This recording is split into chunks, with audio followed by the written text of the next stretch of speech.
जम्मू कश्मीर में holistic agriculture तथा allied sector के डेवलपमेंट को लेकर पिछले कई महीनों से एक प्रयास किया जा रहा है। मैं सभी अधिकारियों, साइंटिस्ट, एक्सपर्ट्स और किसान भाइयों का विशेष रूप से धन्यवाद देना चाहूँगा इस पहल के लिए। सेरिकल्चर डेवलपमेंट को लेकर आज का जो ये कार्यक्रम है, मैं समझता हूँ कई मायने में महत्वपूर्ण है। पिछले 2-3 वर्षों से ये प्रयत्न किया जा रहा है कि सेरिकल्चर को प्रमोट करके इस व्यवसाय से जो जुड़े हुए लोग हैं उन्हें कैसे आत्मनिर्भर बनाया जाए और उसके साथ साथ ये कैसे सुनिश्चित किया जाए कि सिल्क प्रोडक्शन के राष्ट्रीय लक्ष्य में जम्मू कश्मीर भी अपना महत्वपूर्ण योगदान दे सके। अभी डॉक्यूमेंट्री हम सब ने देखी है, अनेक महत्वपूर्ण बातें उसमें आप सब ने स्वयं देखी। अभी उपेंद्र सिंह जी ने बहुत विस्तार संक्षेप में कुछ बातें कही हैं। देखिए, मोटे तौर पर सिल्क कोई 5000 साल पुराना इन्वेंटेड मटेरियल है और माजिद साहब का मैं विशेष रूप से आभार व्यक्त करूंगा जो बॉम्बिक्स मोरीवर्म से जुड़े हैं, क्योंकि सिल्क की पूरी कहानी वहीं से शुरू होती है। सिल्क वर्म जिस मजबूत धागे को तैयार करता है वह मात्र प्रोटीन और पानी का मिश्रण है। इसी प्रोटीन और पानी से निर्मित ककून को उधेड़ कर या अनवाइंड करके हम ग्लैमरस कपड़े बनाते हैं। सिल्क को मैं प्रकृति का चमत्कार मानता हूं। पॉलिसी स्तर पर जम्मू कश्मीर प्रशासन की तरफ से ये प्रयत्न किया जा रहा है कि 5000 साल पुराने इस इन्वेंशन से जुड़े हुए लोगों को तथा सिल्क इंडस्ट्री को विकास के शिखर पर कैसे पहुंचाया जा सके। सेरिकल्चर से जुड़े किसानों को मार्केट लिंकेज के अभाव में सही दाम नहीं मिल पा रहा था। पिछले वर्ष सेरिकल्चर विभाग ने जम्मू कश्मीर इंडस्ट्रीज के साथ मिलकर के ऑक्शन मार्केट शुरू किया और जिलों में मंडी लगाकर सिल्क ककून के किसानों को मेहनत का उचित दाम मिले, इसका प्रयत्न भी किया। देश के विभिन्न हिस्सों से खरीदार उसमें आए थे और पहले की तुलना में मैं समझता हूं कि किसानों को अच्छी कीमत भी मिल सकी। एक छोटा इंटरवेंशन था, लेकिन मैं कह सकता हूं कि सेरिकल्चर को रिवाइव करने और उसके प्रमोशन के लिए जरूरी हस्तक्षेप की जरूरत महसूस की जा रही थी। 2017 में भारत के सम्माननीय प्रधानमंत्री जी ने इस सेक्टर को शिखर पर ले जाने के लिए एक लक्ष्य रखा। वर्तमान और भविष्य की रणनीतियों के लिए मुझे लगता है कि अतीत पर नजर डालना बड़ा आवश्यक है।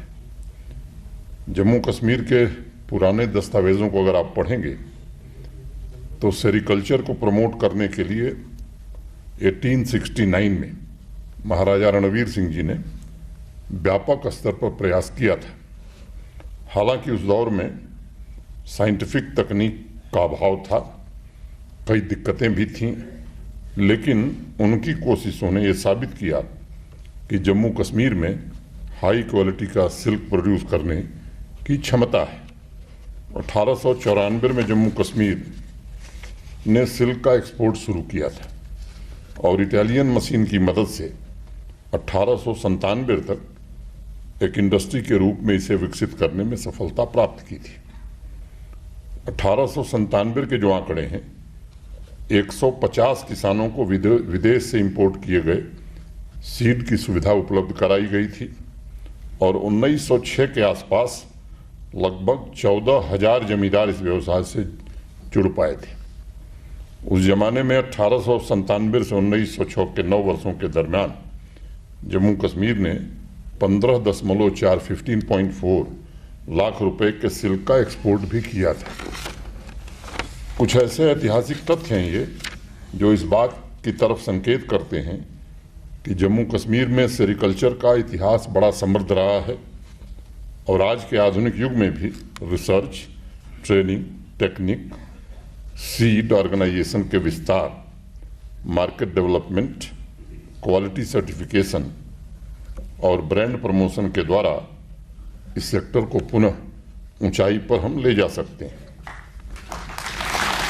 मैंने जैसा पहले कहा कि 2017-18 में माननीय प्रधानमंत्री जी ने एक सिल्क समग्र योजना प्रारंभ की थी ताकि देश की सिल्क इंडस्ट्री को इंटीग्रेटेड तरीके से सपोर्ट करके सेरिकल्चर को सस्टेनेबल बनाया जा सके। अभी भारत सरकार के सचिव महोदय ने बताया आपको कि इस साल ही समग्र फेज 2 की मंजूरी मिली और वो शुरू कर दी गई है।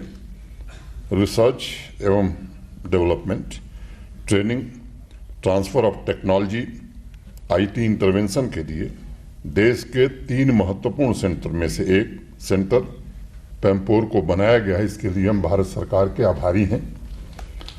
आईटी सेवाओं की अभी शुरुआत हुई है, लेकिन डिस्ट्रिक्ट वाइज आंकड़े अभी तक अपलोड नहीं हुए और इसलिए मेरी अपेक्षा होगी सेल्फ हेल्प ग्रुप हो या शेरी मार्केटिंग सीड सेंटर से संबंधित आंकड़े, चाहे बांदीपुरा का हो, कठुआ का हो, बडगांव का हो, रियासी, इनके जारी कर देने चाहिए।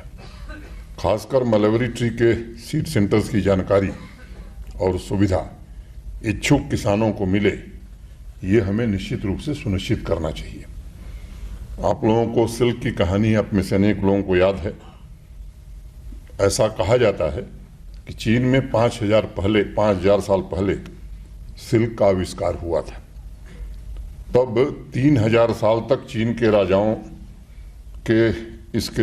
राजाओं ने इसके सीक्रेट को छुपा के रखा था और अगर गलती से कोई मलबरी ट्री के सीड को देश के बाहर ले जाता था तो उसका सर कलम कर दिया जाता था। 6वीं शताब्दी में जब चीन की एक राजकुमारी की शादी भारत के एक राजकुमार से हुई तो वो सिल्क मोट के दोनों अंडे और मलबरी ट्री के सीड्स अपने बालों के जूड़े में छुपा करके ले आई।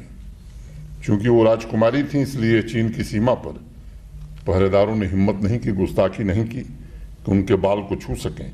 और इस तरह से इतिहास हमें ये बताता है कि भारत में सिल्क इसी तरह से आया, जम्मू कश्मीर और देश के अन्य हिस्सों में भी फिर वो पहुंचा।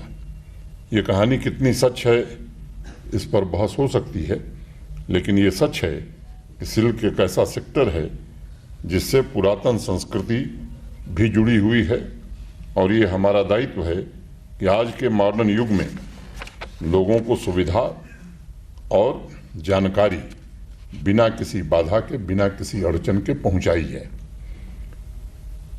इस अभियान में कृषि विज्ञान केंद्रों को शामिल करना मैं समझता हूं कि अब आवश्यक हो गया है ताकि जिस इकोसिस्टम को हम निर्मित करना चाहते हैं उसे एक मजबूत सपोर्ट सिस्टम भी मिल सके। इस विषय पर काफ़ी रिसर्च करने के पश्चात ज़्यादा से ज़्यादा किसानों की आय बढ़ाने के लिए अब आवश्यकता आ गई है कि सेरिकल्चर के फील्ड में भी फार्मर प्रोड्यूसर ऑर्गेनाइजेशन बनाए जाएं। पूरे वैल्यू चेन यानी किसान, रीलर, ट्विस्टर्स, निर्माता और व्यापारियों तक इन इंटरवेंशंस का लाभ कैसे पहुंचे, इसे समेकित तरीके से हमें देखना होगा। जम्मू कश्मीर में वर्तमान में लगभग 27,000 परिवार सेरिकल्चर से जुड़े हैं। मुझे विश्वास है कि सिल्क समग्र योजना से उन्हें निश्चित रूप से एक नई ताकत मिलेगी और मुझे लगता है कि हमारे किसान जितना सुविधा संपन्न एवं सशक्त होंगे, जम्मू कश्मीर भी उतना ही समृद्ध होगा। प्रशासन ने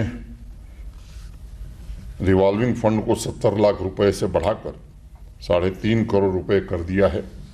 सिल्क समग्र फेज 1 में लगभग 900 सिल्क वर्म रियलर्स को सीधे तौर पर इस योजना का लाभ दिया गया था। लगभग 618 रियरिंग हाउसेस भी स्थापित किए गए ताकि क्वालिटी, क्वांटिटी और वैरायटी प्रोडक्शन के जरिए सेरिकल्चर के ट्रांसफॉर्मेशन के प्रयासों को नई गति दी जा सके। जम्मू तथा कश्मीर दोनों संभाग के किसान भाइयों के जीवन स्तर में इसके कारण सुधार आवे। सिल्क समग्र 2 के 70 पेज के डॉक्यूमेंट को कल से लेकर आज यहाँ आने तक मैंने देखा और इस सेक्टर से जुड़े सभी स्टेक होल्डर्स के लिए कुल 9 योजनाओं के तहत आर्थिक मदद की व्यवस्था इसमें की गई है और मैं मानता हूं कि यह इस सेक्टर के लिए एक ऐतिहासिक पहल माननीय प्रधानमंत्री जी के नेतृत्व में भारत सरकार ने शुरू की है। अगर हम सिल्क इंडस्ट्रीज में संपूर्ण भारतवर्ष के आंकड़ों पर नजर डालते हैं तो विश्व के दूसरे सबसे बड़े प्रोड्यूसर हम हैं, लेकिन अभी जैसा मेरे पहले भी बताया गया कि अभी भी हम आयात कर रहे हैं। इसके पीछे कारण क्या हो सकता है? सिल्क की डिमांड ज़्यादा है और प्रोडक्शन कम है। ये तथ्य हमें अवसर भी उपलब्ध कराता है। हमारी जो क्लाइमेट कंडीशंस हैं मुझे लगता है कि वो उसके लिए मुफीद हैं। तकनीक, skill labour, innovative practices, government support और बेहतर प्रमोशन पॉलिसी के द्वारा हम भी सिल्क के क्षेत्र में आत्मनिर्भर बने, ये कोशिश शुरू करने की ज़रूरत है। जैसा मेरे पहले बताया गया कि एग्रीकल्चर और एलाइड सेक्टर में क्या क्या इंटरवेंशन करने हैं, इसको लेकर 2 दिन तक इसी सभागार में देश के कृषि विशेषज्ञों के साथ चर्चा हुई थी। कई वर्किंग ग्रुप्स ने उसमें अंतिम चरण तक काम पूरा कर लिया है। अभी देश भर के वे लोग और हमारे यहाँ के सभी अफसरान 27, 28, 29 सितंबर 3 दिन बैठ करके इसको अंतिम स्वरूप देने में जुटे हुए थे। मुझे लगता है कि जम्मू कश्मीर के सिल्क ब्रांड को पुनर्स्थापित करने के लिए अब हमें नए पहल की जरूरत है। पिछले 5 वर्षों से जो सिल्क की फैक्ट्री राजबाग की बंद थी, उसे 23 करोड़ 54 लाख रुपए की लागत से हम लोगों ने शुरू कर दिया है। वो मैं समझता हूं कि यहाँ के लोगों के लिए अब मैं ये उम्मीद कर रहा हूं कि उससे 10,000 ककून के किसानों को सीधा फायदा पहुंच रहा है। फेज 2 का काम भी आने वाले समय में जल्दी पूरा हो, इसकी कोशिश भी की जा रही है। वर्ल्ड बैंक की फंडिंग की कुछ शर्तें हैं, उन शर्तों को पूरा करने का प्रयास किया जा रहा है। मैं उम्मीद करता हूं कि जिस तरह से कोशिश हो रही है, एक ही लक्ष्य है कि एग्रीकल्चर और एलाइड सेक्टर का, और आज तो हम सेरिकल्चर की बात कर रहे हैं, इसमें जम्मू कश्मीर कैसे आत्मनिर्भर बने, क्योंकि मोटे तौर पर हमारी 70% आबादी जो है कृषि और उससे एलाइड सेक्टर पर ही उसका जीवन यापन होता है। और अगर इस सेक्टर को हम शीर्ष पर ले जा सके तो यहाँ के आर्थिक विकास और सामाजिक तथा सांस्कृतिक विकास तीनों को नई ऊंचाई पर हम ले जा सकेंगे। संपूर्ण अर्थव्यवस्था में जिस तरह का सार्थक बदलाव आ रहा है, शहरों तथा गांवों में रहने वाले लोगों में भी एक नए प्रकार का विश्वास पैदा हो रहा है। समता एवं सामाजिक समरसता के रास्ते पर चलकर एक नए जम्मू कश्मीर का भविष्य हम सब मिलकर के बना सकते हैं। सिल्क व्यवसाय से जुड़े सभी साथियों से मैं निवेदन करना चाहूँगा कि अब अतीत से निकल करके भविष्य की ओर देखने की ज़रूरत है। उज्ज्वल जम्मू कश्मीर के निर्माण में आपका भी योगदान बहुत ही महत्वपूर्ण होगा। सेंट्रल सिल्क बोर्ड ने सिल्क समग्र फेज 2 के अंतर्गत जम्मू कश्मीर के लिए 35 करोड़ रुपए का आवंटन किया है। मुझे पूर्ण विश्वास है कि sericulture department central silk board के सहयोग से एक सही मायने में एक्शन प्लान तैयार करेगा और केंद्रीय टेक्सटाइल मंत्रालय से मैं अनुरोध करूंगा कि जम्मू कश्मीर यूटी के हिसाब से आप की हर सहायता, मुझे लगता है कि जम्मू कश्मीर को एक नए ऊंचाई पर ले जाने में सहयोग करेगी। और भौतिक पूंजी के निर्माण के साथ साथ मानव पूंजी का निर्माण, ये हमारे प्रशासन की सर्वोच्च प्राथमिकता है। सिल्क को, जैसा मेरे पहले बताया गया, कि ये ड्रीम फैब्रिक कहा जाता है। सिल्क को हाईली फैशनेबल भी कहा जाता है, चाहे सुंदर कहिए, एलिगेंट कहिए, रेडिएंट, जो भी संज्ञा दीजिए। और सिल्क समग्र फेज 2 की गाइडलाइन के पेज नंबर 12 पर यूटी तथा राज्यों के प्रपोजल से संबंधित डिटेल्स भी दी गई। मेरी अपेक्षा होगी जम्मू कश्मीर सेरिकल्चर डिपार्टमेंट डुल्लू साहब के नेतृत्व में किसानों के क्लस्टर से संबंधित प्रपोजल पर भी काम करे। स्मॉल मार्जिनल फार्मर, नए इंटरप्रेन्योर्स तथा पुराने इंटरप्रेन्योर्स, महिलाओं तक भी इसकी जानकारी पहुंचाई जाए।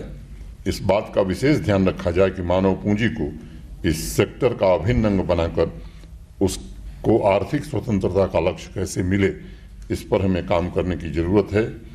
जम्मू कश्मीर में किसी ज़माने में जमींदार वर्ग ही सेरिकल्चर से जुड़ा हुआ था, लेकिन अब समय बदल गया है। अब इस सेक्टर से हमारे सामान्य किसान भाई, वंचित वर्ग के किसान भी जुड़े हैं, इसलिए उन्हें सशक्त बनाने का काम हमें पूरी संवेदनशीलता से करना होगा। इन प्रपोजल्स को जल्द से जल्द क्लियर किया जाए, इसकी मेरी अपेक्षा होगी। मैं फिर से एक बार भारत सरकार के सचिव और सिल्क बोर्ड के मेंबर सेक्रेटरी, भारत सरकार से आए सभी अधिकारियों को जम्मू कश्मीर प्रशासन की ओर से साधुवाद देता हूं। प्रोडक्टिव और इफेक्टिव विचार विमर्श हो इस पर, और मुझे पूरा भरोसा है कि डुल्लू साहब के नेतृत्व में सिल्क उत्पादन में भी हम एक नया रिकॉर्ड बनाएंगे और सिल्क उत्पादन से जुड़े सभी किसान भाइयों को हर प्रकार की सुविधा मिले, इसका हम प्रयत्न करेंगे। बहुत बहुत धन्यवाद। नमस्कार।